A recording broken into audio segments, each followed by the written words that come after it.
ಅರುಣಾಂ ಕರುಣಾತರಂಗಿತಾಕ್ಷೀಂ ಧೃತಪಾಶಾಂಕುಶ ಪುಷ್ಪಬಾಣಚಾಪಾಂ ಅಣಿಮಾದಿಭಿರಾವೃತಾಂ ಮಯೂಖೈಃ ಅಹಮಿತ್ಯೇವ ವಿಭಾವಯೇ ಭವಾನಿಂ. ಕಣ್ಣು ಮುಚ್ಚಿದ ಒಡನೆಯೇ ಆತ್ಮಸ್ವರೂಪಿಣಿಯಾಗಿ, ಕಣ್ಣು ತೆರೆದ ಒಡನೆಯೇ ಪ್ರಪಂಚ ಸ್ವರೂಪಿಣಿಯಾಗಿ, ಒಳಗೂ ಹೊರಗೂ ಸಮರಸವಾಗಿ ಕೂಡಿರುವಂಥ ಆ ದಿವ್ಯ ಮಾತೆಗೆ, ಆ ಬ್ರಹ್ಮಾಂಡ ಮಾತೆಗೆ ಸಾಷ್ಟಾಂಗ ನಮಸ್ಕಾರಗಳನ್ನು ಅರ್ಪಿಸುತ್ತಾ, ಏನು ಪ್ರೇರಣೆ ಜಗನ್ಮಾತೆ ನೀಡುತ್ತಾಳೋ ಅದರಂತೆ ಮಾತನಾಡಲು ಇಚ್ಛಿಸುತ್ತೇನೆ. ಶ್ರೀಮಾತ್ರೇ ನಮಃ. ದಿವ್ಯಾತ್ಮ ಸ್ವರೂಪಗಳಾದಂತಹ ಎಲ್ಲ ವೀಕ್ಷಕರಿಗೂ ನನ್ನ ಶ್ರದ್ಧೆಯ ನಮಸ್ಕಾರಗಳು. ಸುಮಾರು 25 ವರ್ಷಗಳ ಹಿಂದೆ ಯೋಗ ತರಗತಿ ನಡೆಸ್ತಾ ಇದ್ದೆ.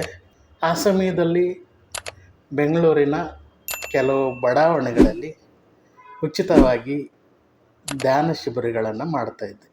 ಆನಂತರ ಸ್ವಲ್ಪ ದಿವಸ ಅದನ್ನು ಮಾಡೋಕ್ಕಾಗಲಿಲ್ಲ. ನನ್ನ ಕೈಯಲ್ಲಿ ಆರ್ಥಿಕ ಸಮಸ್ಯೆಗಳು ಉಂಟಾಗಿ ಮಾಡೋಕ್ಕಾಗದೆ ಬಿಟ್ಬಿಟ್ಟೆ ನಾನು. ಆವಾಗಲೇ ಶ್ರೀವಿದ್ಯೆ ದೀಕ್ಷೆ ಆಗಿತ್ತು, ಪ್ರಾರಂಭಿಕ ಅಂತ. ಬೆಳಗ್ಗೆ 3 ಗಂಟೆಗೆದ್ದು ಸ್ವಲ್ಪ ನನ್ನ ಪಾಡಿಗೆ ನಾನು ಸಾಧನೆ, ಧ್ಯಾನ ಅದೆಲ್ಲ ಮಾಡ್ಕೊಳ್ತಾ ಇರ್ತೀನಿ. ಒಂದು 10 ವರ್ಷಗಳಿಂದ ಒಂದು ಧ್ವನಿ ಧ್ಯಾನ ಮಾಡೋ ಸಮಯದಲ್ಲಿ ಕೇಳುತ್ತೆ. ಏನಂತ, 2045ನೇ ಇಸ್ವಿ ಅಷ್ಟೊತ್ತಿಗೆ ಈ ಭೂಮಿ ನರಕ ಯಾತನೆಯಿಂದ, ನರಕ ಸದೃಶ್ಯವಾಗಿ ನರಕ ಯಾತನೆಯನ್ನು ಅನುಭವಿಸುತ್ತೆ ಅಂತೇಳಿ. ಯೋಗಶಾಸ್ತ್ರ ಏನು ಹೇಳುತ್ತೆ ಅಂದರೆ, ಸಾಧಕನಾದವನು ಯಾವುದೇ ಭ್ರಮೆಗೆ ಒಳಗಾಗದೆ ಸಾಧನೆಗಳನ್ನು ಮಾಡ್ತಾ ಹೋಗಬೇಕು. ಈ ರೀತಿ ಕೆಲವೊಂದು ದರ್ಶನಗಳಾಗುತ್ತೆ, ಕೆಲವೊಂದು ವಿಚಾರಗಳು ಬರುತ್ತೆ, ಅದ್ಯಾವುದಕ್ಕೂ ಗಮನ ಕೊಡಬಾರ್ದು. ಯೋಗಶಾಸ್ತ್ರ ಈ ರೀತಿ ಹೇಳುತ್ತೆ, ಮುಂದಕ್ಕೆ ಹೋಗಬೇಕು, ಅದನ್ನೆಲ್ಲ ಇಗ್ನೋರ್ ಮಾಡ್ತಾ ಹೋಗಬೇಕು, ಯೋಗಶಾಸ್ತ್ರ ಹೇಳುತ್ತೆ ಆ ಥರ. ಒಮ್ಮೆ ಏನಾಯಿತು, ಆಗ್ನೇಯ ಚಕ್ರದಲ್ಲಿ ಒಂದು ಬೆಳಕು ಸ್ಫೋಟಗೊಂಡು ಒಂದು ದೇವಿಯ ಸ್ವರೂಪವನ್ನು ತಾಳಿ ಮತ್ತೆ ಅದೇ ಹೇಳ್ತು, 2045ನೇ ಇಸ್ವಿ ಅಷ್ಟೊತ್ತಿಗೆ ಈ ಭೂಮಿ ನರಕ ಯಾತನೆಯನ್ನು ಅನುಭವಿಸುತ್ತೆ, ನರಕ ಸದೃಶವಾಗುತ್ತದೆ ಅಂತೇಳಿ. ಆದರೆ ಈಗ ನಡೆಯುತ್ತಿರುವಂತಹ ವಿದ್ಯಮಾನಗಳನ್ನು ನೋಡಿದ್ರೆ ಇದು ನಿಜವೆಂದು ಸಾಬೀತಾಗ್ತಾ ಇದೆ. ಏಕೆಂದರೆ Israel, Gaza, Syria, Iran, South Korea, ಉತ್ತರ ಕೊರಿಯಾ, ರಷ್ಯಾ, ಉಕ್ರೇನು ಯುದ್ಧಗಳಿಂದ ಲಕ್ಷಾಂತರ ಜನ ಸಾಯ್ತಾ ಇದ್ದಾರೆ, ಇನ್ನೂ ಸಾಯ್ತಾ ಇದ್ದಾರೆ. ಇದೆಲ್ಲ ನೋಡಿದ್ರೆ ಈ ಭೂಮಿ ಮತ್ತೆ ನರಕ ಸದೃಶವಾಗುತ್ತೆ ಅಂತೇಳ್ಬಿಟ್ಟು ಅನ್ನಿಸ್ತಾ ಇತ್ತು. ನಾನೊಬ್ಬ ಒಂದು ಸಣ್ಣ ಹುಲು ಮಾನವ, ನನ್ನಿಂದ ಏನು ಸಾಧ್ಯ ಇದೆ? ಈ ಜಗತ್ತನ್ನು ಸರಿ ಮಾಡೋದಕ್ಕೆ ನನ್ನಿಂದ ಹೇಗೆ ಸಾಧ್ಯ ಇದೆ? ನಾನು ಏನು ಮಾಡಲಿಕ್ಕೂ ನನ್ನಲ್ಲಿ ಏನು ಆ ಅರ್ಹತೆ ಇಲ್ಲ ಅಂತ ಅಂದ್ಕೊಂಡು ನಾನು ಸುಮ್ಮನೆ ಇರ್ತಾಯಿದ್ದೆ. ಆನಂತರ ಮತ್ತೆ ಆ ಆಕಾರ ಹೇಳ್ತು, ಈ ಭೂಮಿಯನ್ನು 2045ಕ್ಕೆ ಧಾರ್ಮಿಕವಾಗಿ ಧ್ಯಾನಪೂರ್ಣ ಮಾಡಲು ತೊಡಗಿಸಿದರೆ ಈ ಭೂಮಿಯು ಸ್ವರ್ಗ ಸದೃಶವಾಗುತ್ತದೆ, ಮತ್ತು ಸ್ವರ್ಗ ಸದೃಶವಾದಂತಹ ಸ್ಥಿತಿಯನ್ನು ಈ ಭೂಮಂಡಲ ಪಡೆಯುತ್ತೆ ಅಂತೇಳ್ಬಿಟ್ಟು ಆ ಧ್ವನಿ ಹೇಳ್ತು. ಈ ಭೂಮಂಡಲ ಮತ್ತೆ ಸ್ವರ್ಗ ಸದೃಶವಾಗಿ ಸ್ವರ್ಗದಂತೆ ಬಾಳಲು ಸಾಧ್ಯ ಇದೆಯಾ? ಎಲ್ಲ ಜನಗಳು ಸ್ವರ್ಗ ಸುಖವನ್ನು ಅನುಭವಿಸಲು ಸಾಧ್ಯವಿದೆಯಾ ಅಂತ ಯೋಚನೆ ಮಾಡಿದ್ರೆ, ಹೌದು, ಈ ಭೂಮಿಯನ್ನು ಮತ್ತೆ ಸ್ವರ್ಗ ಸದೃಶದಂತೆ ಮಾಡಲು ಸಾಧ್ಯವಿದೆ. ಇದು ಒಬ್ಬರಿಂದ ಸಾಧ್ಯ ಇಲ್ಲ. ಲಕ್ಷಾಂತರ ಸಾಧಕರು, ಲಕ್ಷಾಂತರ ಧಾರ್ಮಿಕ ವ್ಯಕ್ತಿಗಳು, ಧಾರ್ಮಿಕ ಜೀವನವನ್ನು ನಡೆಸುತ್ತಿರುವಂಥ ವ್ಯಕ್ತಿಗಳಿಂದ, ಧರ್ಮದ ಮುಖವಾಡವನ್ನು ಹೊತ್ತಿರುವಂತಹ ವ್ಯಕ್ತಿಗಳಿಂದ ಅಲ್ಲ, ಧಾರ್ಮಿಕತೆಯ ಜೀವನವನ್ನು ನಡೆಸುತ್ತಿರುವಂತಹ ವ್ಯಕ್ತಿಗಳಿಂದ ಈ ಭೂಮಿಯನ್ನು ಮತ್ತೆ ಸ್ವರ್ಗ ಸುಖವನ್ನಾಗಿ ಮಾಡಲು ಸಾಧ್ಯವಿದೆ. ಯಾವುದೇ ಋಷಿಮುನಿಗಳು ಧರ್ಮವನ್ನು ಬೋಧಿಸಿಲ್ಲ, ಧಾರ್ಮಿಕತೆಯನ್ನು ಬೋಧಿಸಿದ್ದಾರೆ. ಹಲವಾರು ರೀತಿಯಲ್ಲಿ ಜನಗಳಿಗೆ ಉಪಯುಕ್ತವಾದಂತಹ ಸಾಧನಾ ವಿಧಾನಗಳನ್ನು ಕೊಟ್ಟಿದ್ದಾರೆ. ಸಹಸ್ರಾರು ಮಾರ್ಗಗಳು ನಮ್ಮ ಋಷಿಮುನಿಗಳು ತೋರಿಸಿಕೊಟ್ಟಿದ್ದಾರೆ. ಹಾಗಾದರೆ ಧಾರ್ಮಿಕತೆ ಅಂದರೆ ಏನು? ತನ್ನನ್ನು ತಾನು ಅರಿಯುವುದೇ ಧಾರ್ಮಿಕತೆ. ತನ್ನನ್ನು ತಾನು ಯಾರೆಂದು ತಿಳಿದುಕೊಂಡು ಆ ನಿರಂತರವಾಗಿ ಆ ಆನಂದವನ್ನು ಪಡೆಯುವುದೇ ಧಾರ್ಮಿಕತೆ. ದೇವಮಾನವರು ನುಡಿದಂತಹ ಕೆಲವು ವಿಷಯಗಳನ್ನು ನಿಮ್ಮ ಮುಂದೆ ಇಡಲು ಬಯಸುತ್ತೇನೆ. ಬುದ್ಧನ ಬಳಿ ಯಾರೋ ಒಬ್ಬ ದೇವರಿದ್ದಾನೆಯೇ ಅಂತ ಕೇಳ್ತಾನೆ. ನಾನು ಎಲ್ಲಾದರೂ ದೇವರಿದ್ದಾನೆ ಅಂತ ಹೇಳಿದ್ದೀನಾ ಅಂತ ಬುದ್ಧ ಆ ವ್ಯಕ್ತಿ ಮತ್ತೊಮ್ಮೆ ಕೇಳ್ತಾನೆ, ಹಾಗಾದರೆ ದೇವರಿಲ್ಲವೇ? ಬುದ್ಧ ಹೇಳ್ತಾನೆ, ನಾನು ಎಲ್ಲಾದರೂ ದೇವರಿಲ್ಲ ಅಂತ ಹೇಳಿದ್ದೇನೆಯೇ ಅಂತ ಕೇಳ್ತಾನೆ. ಹಾಗಾದರೆ ನಾನು ಯಾವುದನ್ನು ನಂಬುವುದು ಅಂತೇಳ್ಬಿಟ್ಟು ಅಂತ ಕೇಳ್ತಾನೆ. ನನ್ನ ಬಳಿ 2 ವರ್ಷಗಳ ಕಾಲ ನನ್ನ ಬಳಿ ಇರು, ಇಷ್ಟೇ ಸಾಕು, ನಿನ್ನಲ್ಲಿ ಆ ನಂತರ ಪ್ರಶ್ನೆಗಳು ಹೇಳುವುದಿಲ್ಲ. 2 ವರ್ಷಗಳ ಕಾಲ ಬುದ್ಧನ ಬಳಿ ಇದ್ದಾಗ ಅವನು ಸಂಬುದ್ಧನಾಗಿ ದೇವಮಾನವನಾಗಿ ಹೋಗ್ತಾನೆ. ಜೀವನದ ಅರ್ಥ ಅವನಿಗೆ ತಿಳಿಯುತ್ತೆ. ಬುದ್ಧನಂತೆ ಅವನು ಒಬ್ಬ ಬುದ್ಧನಾಗಿ ವಿಕಾಸ ಹೊಂದುತ್ತಾನೆ. ಯಾರು ಸಂಬುದ್ಧತ್ವವನ್ನು ಹೊಂದುತ್ತಾರೋ ಅವನು ಬುದ್ಧನಾಗ್ತಾನೆ. ಧರ್ಮದ ಮುಖವಾಡ ಹಾಕ್ಕೊಳ್ಳೋದ್ರಿಂದ ಯಾವುದನ್ನು ಪಡೆಯೋದಕ್ಕೆ ಸಾಧ್ಯ ಇಲ್ಲ. ಧಾರ್ಮಿಕತೆಯನ್ನು ಮೈಗೂಡಿಸ್ಕೊಂಡು ಅವನು ಸಂಬುದ್ಧನಾಗಬೇಕು. ಆಚಾರ್ಯ ಶಂಕರರು ನಿರ್ವಾಣ ಷಟ್ಕವನ್ನು ರಚಿಸಿದ್ದಾರೆ. ಅದರಲ್ಲಿ ಅವರು ಹೇಳುತ್ತಾರೆ, ನೀನು ಈ ದೇಹ ಅಲ್ಲ, ಈ ಇಂದ್ರಿಯಗಳಲ್ಲ, ಈ ಮನಸ್ಸಲ್ಲ, ಈ ಬುದ್ಧಿ ಅಲ್ಲ, ಈ ಅಹಂಕಾರ ಅಲ್ಲ. ಹಾಗಾದರೆ ನೀನು ಯಾರು ಅಂತಂದರೆ ಚಿದಾನಂದ ರೂಪ ಶಿವೋಹಂ ಶಿವೋಹಂ. ನಿನ್ನ ನಿಜ ಸ್ವರೂಪ ಆನಂದ ಸ್ವರೂಪ ಚೈತನ್ಯ ಸ್ವರೂಪ ಚಿದಾನಂದ ರೂಪ ಶಿವೋಹಂ ಶಿವೋಹಂ ಚಿದಾನಂದ ರೂಪ ಶಿವೋಹಂ ಶಿವೋಹಂ. ಈ ರೀತಿ ಹೇಳ್ತಾರೆ. ಆನಂತರ ಕಾಯಕವೇ ಕೈಲಾಸ ಎಂದು ಬಸವಣ್ಣನವರು ಹೇಳ್ತಾರೆ. ಒಮ್ಮೆ ಏನಾಯಿತು ಅಂತಂದರೆ, ನಾನು ಅಡುಗೆ ಮನೇಲಿ ಏನೋ ಕೆಲಸ ಮಾಡ್ತಾ ಇರ್ಬೇಕಾದ್ರೆ ದನಿಯ ಚೆಲ್ಲೋಯ್ತು. ಕಸ ಎಲ್ಲ ಇತ್ತು, ಎಲ್ಲ ಒಟ್ಟಿಗೆ ಸೇರಿಸಿದ್ರೆ ಮತ್ತೆ ಅದೆಲ್ಲ ಕಸ ಆಗುತ್ತೆ.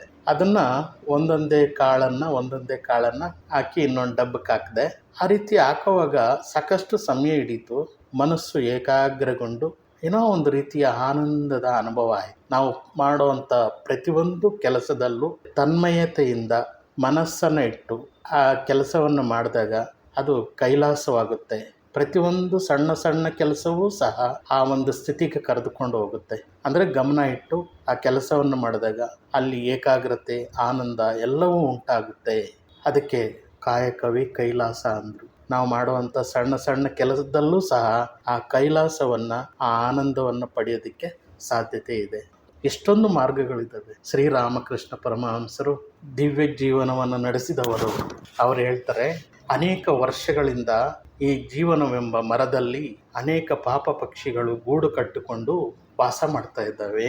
ಯಾವಾಗ ನಾವು ಚಪ್ಪಾಳೆ ತಟ್ಟುತ್ತಾ ಹರಿನಾಮ ಸ್ಮರಣೆ ಮಾಡ್ತೀವೋ, ಎಷ್ಟೋ ವರ್ಷಗಳಿಂದ ಗೂಡುಗಳಲ್ಲಿ ವಾಸ ಮಾಡ್ತಾ ಇದ್ದಂಥ ಪಕ್ಷಿಗಳು ಹಾರಿ ಹೋಗುವಂತೆ ನಮ್ಮ ಪಾಪಗಳೆಲ್ಲ ಹಾರಿ ಹೋಗ್ತವೆ. ಆನಂದದ ಅನುಭವವನ್ನು ನಾವು ಒಳಗಡೆನೆ ಅನುಭವಿಸ್ಬೋದು ಅಂತೇಳ್ಬಿಟ್ಟು ಅನೇಕ ವಿಷಯಗಳನ್ನು ಹೇಳಿದ್ದಾರೆ. ಒಂದು ಸಣ್ಣ ಸಣ್ಣ ವಿಷಯಗಳನ್ನು ನಾನಿಲ್ಲಿ ತಮ್ಮ ಮುಂದೆ ಇಡೋದಕ್ಕೆ ಪ್ರಯತ್ನ ಪಡ್ತೀನಿ. ಇದರ ಉದ್ದೇಶ ಇಷ್ಟೇ.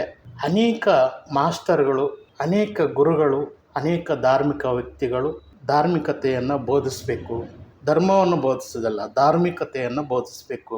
ದಿವ್ಯಾತ್ಮ ಸ್ವರೂಪವನ್ನು ಅರ್ಥ ಮಾಡ್ಕೊಳ್ಳೋದಕ್ಕೆ ಪ್ರಯತ್ನ ಪಡೋವಂಥ ಒಂದು ಮಾರ್ಗದರ್ಶನವನ್ನು ಎಲ್ಲರೂ ಮಾಡಬೇಕು ಅನ್ನುವಂಥದ್ದು ಉದ್ದೇಶ ಅಷ್ಟೇ.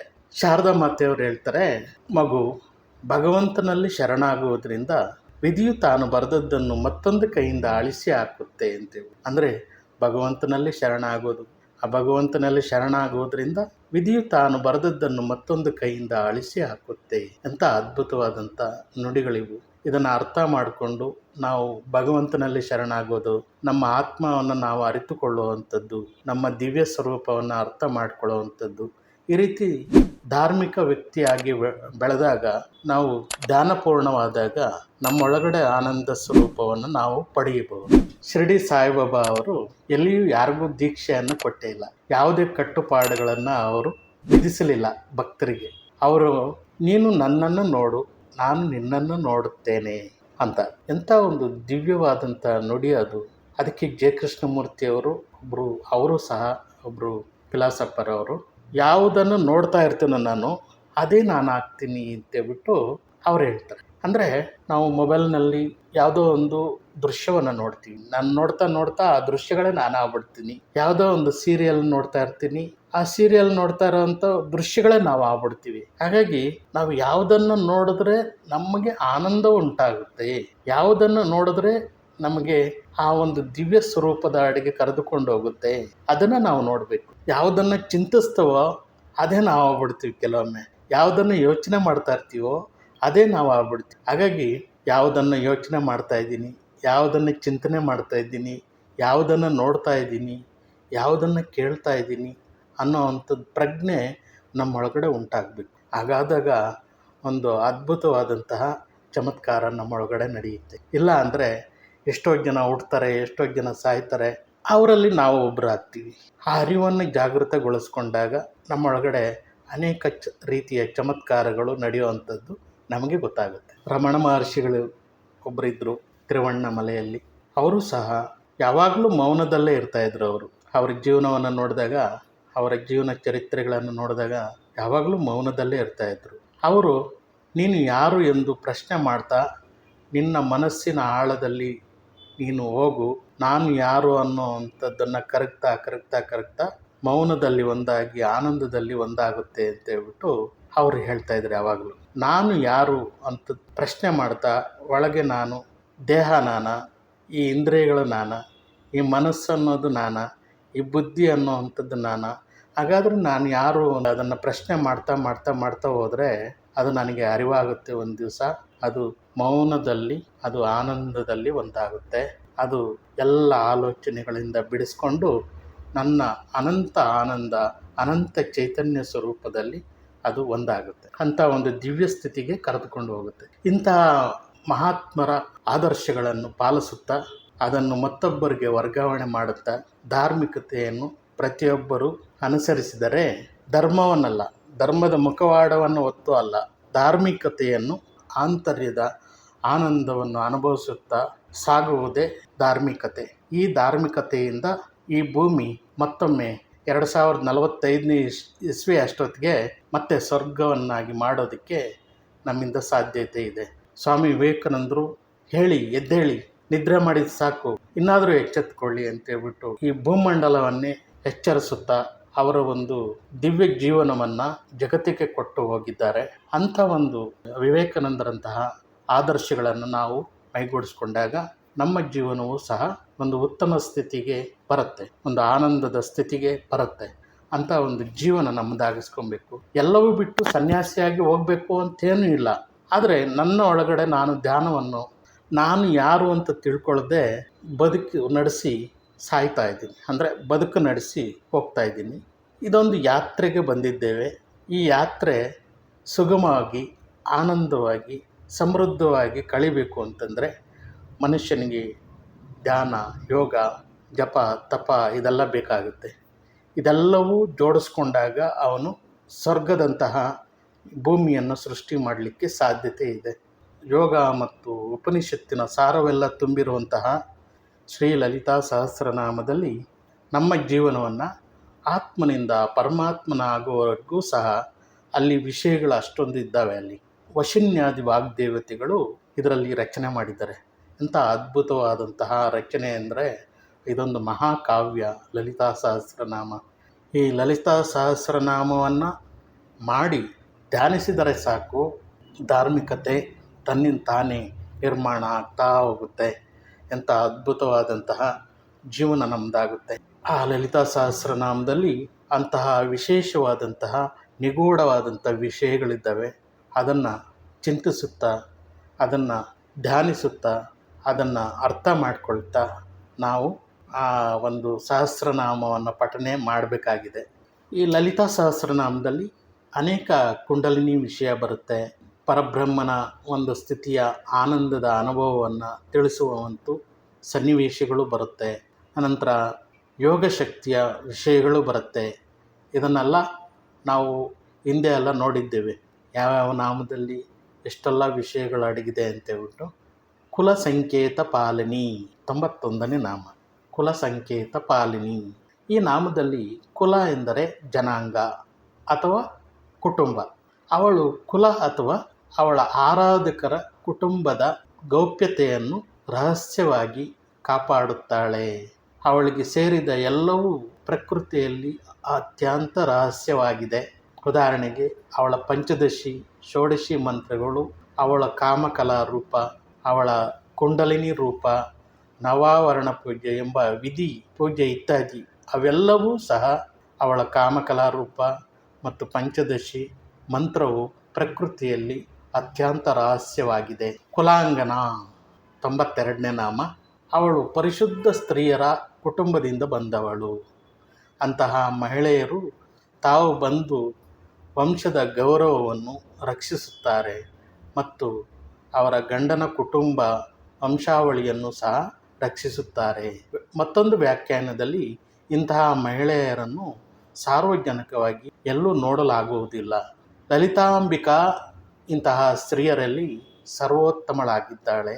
ಅವಿದ್ಯೆ ಅಥವಾ ಅಜ್ಞಾನದ ಮುಸುಕಿನಿಂದ ತನ್ನನ್ನು ತಾನು ರಕ್ಷಿಸಿಕೊಳ್ಳುತ್ತಾಳೆ ಎಂದು ಸೌಂದರ್ಯ ಲಹರಿಯಲ್ಲಿ ಹೇಳುತ್ತಾರೆ. ಸಹಸ್ರಾರದಲ್ಲಿ ನೀವು ನಿಮ್ಮ ಸಂಗಾತಿಯಾದ ಶಿವನೊಂದಿಗೆ ರಹಸ್ಯವಾಗಿ ಇದ್ದೀರಿ. 6 ಅತೀಂದ್ರಿಯ ಸಮತಲಗಳನ್ನು ಮುರಿದು 25 ತತ್ವಗಳನ್ನು ಜಯಿಸುವ ಮೂಲಕ ಅವಳು ಕುಂಡಲಿನಿಯ ರೂಪದಲ್ಲಿ ಸಹಸ್ರಾರವನ್ನು ತಲುಪುತ್ತಾಳೆ ಮತ್ತು ಅಲ್ಲಿ ಸದಾಶಿವ ತತ್ವದೊಂದಿಗೆ ಐಕ್ಯವಾಗಿರುತ್ತಾಳೆ.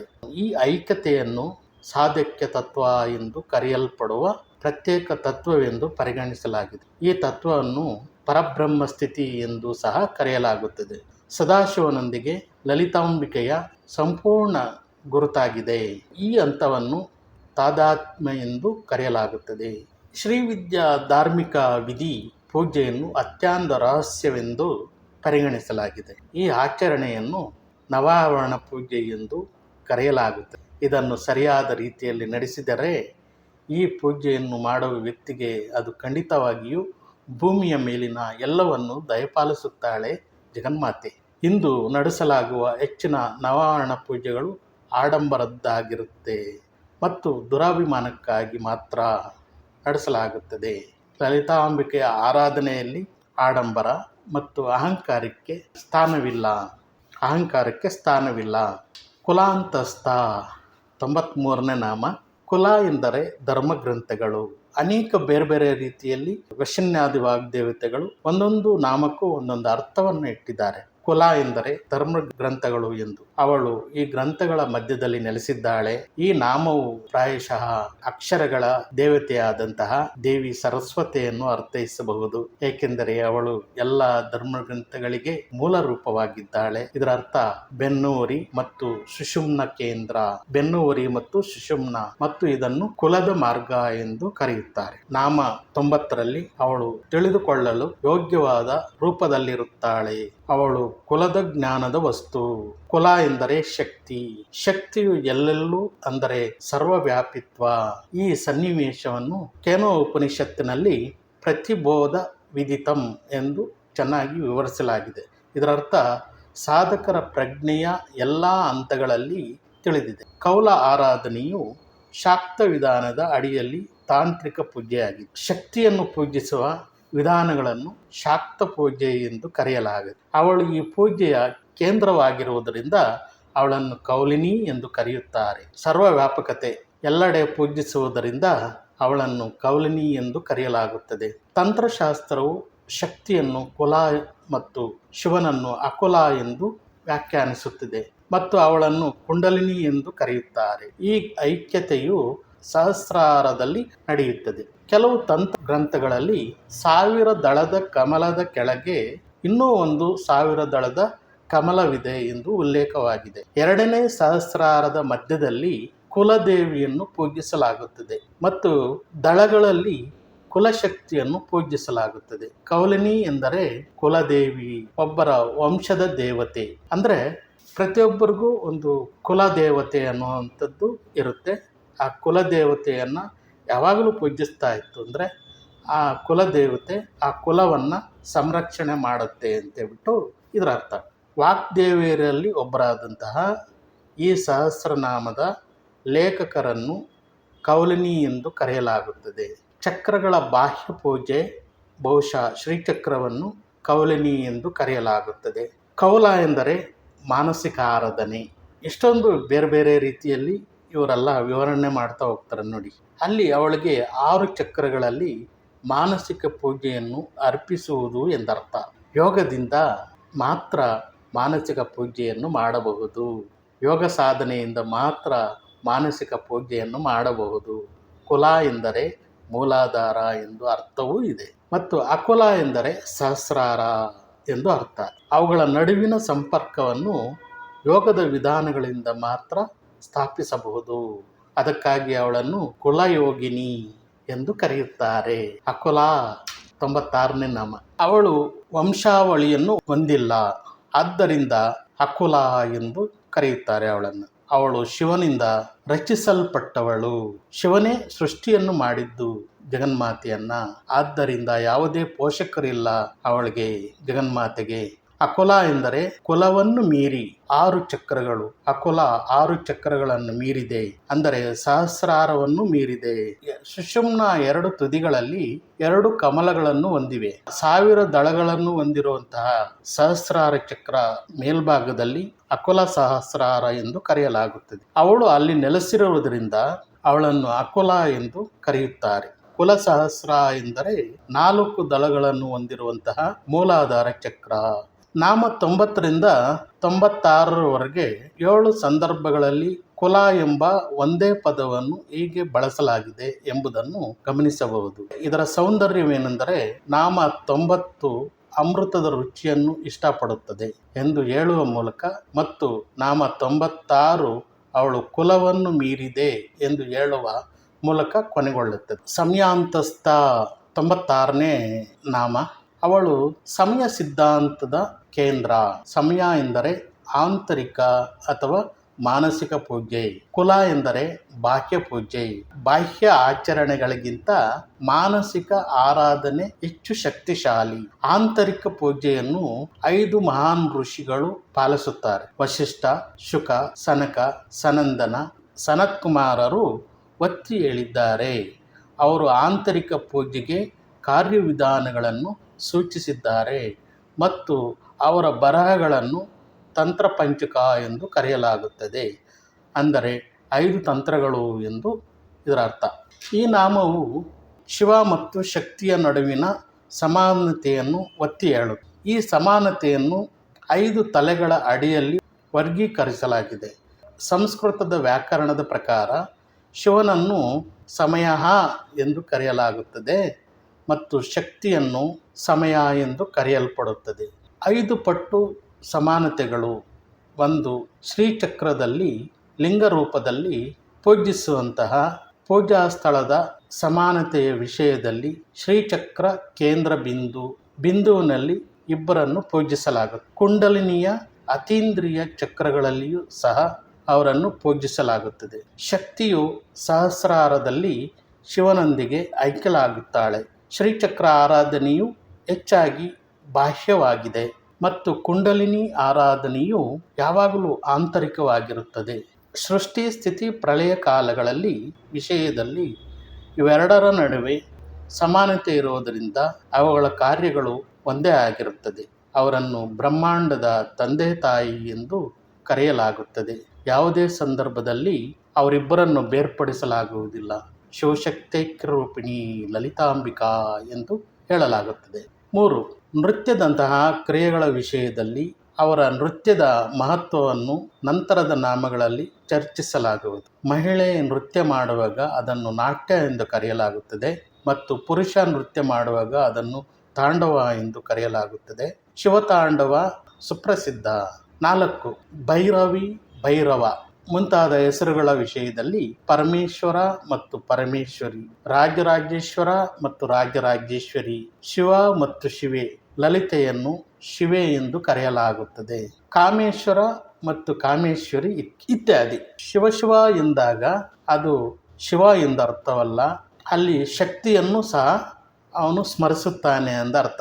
ಶಿವ ಎಂದರೆ ಅದೃಷ್ಟ, ಸಂತೋಷ, ಕಲ್ಯಾಣ, ಮುಕ್ತಿ, ಅಂತಿಮ ವಿಮೋಚನೆ, ಮಂಗಳಕರ ಎಂಬುದು.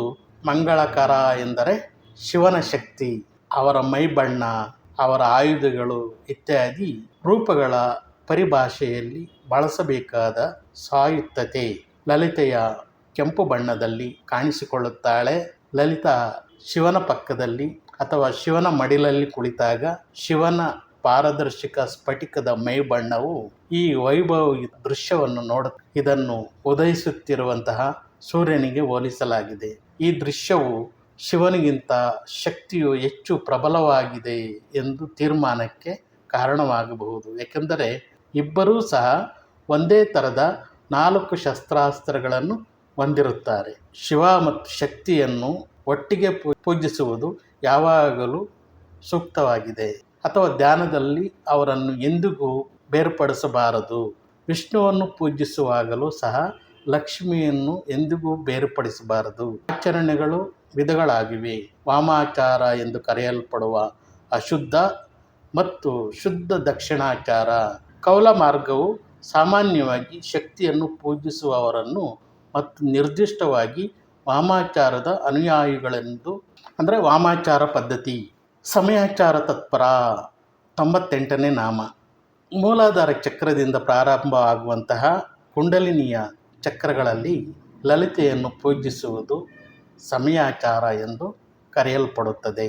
ಇದನ್ನು ಶಿವನೇ ಶಕ್ತಿಗೆ ಹೇಳಿದ ಪುರಾತನ ಗ್ರಂಥವಾದಂತಹ ರುದ್ರಯಾಮಲದಲ್ಲಿ ವಿವರಿಸಲಾಗಿದೆ. ರುದ್ರಯಾಮಲ ಅನ್ನೋ ಒಂದು ಗ್ರಂಥದಲ್ಲಿ ವಿವರಿಸಲಾಗಿದೆ. ಅವಳು ಸಮಯಾಚಾರ ಪೂಜೆಯನ್ನು ಇಷ್ಟಪಡುತ್ತಾಳೆ. ಈ ಪೂಜೆಯನ್ನು ಮಾನಸಿಕವಾಗಿ ಮಾತ್ರ ಮಾಡಬಹುದು.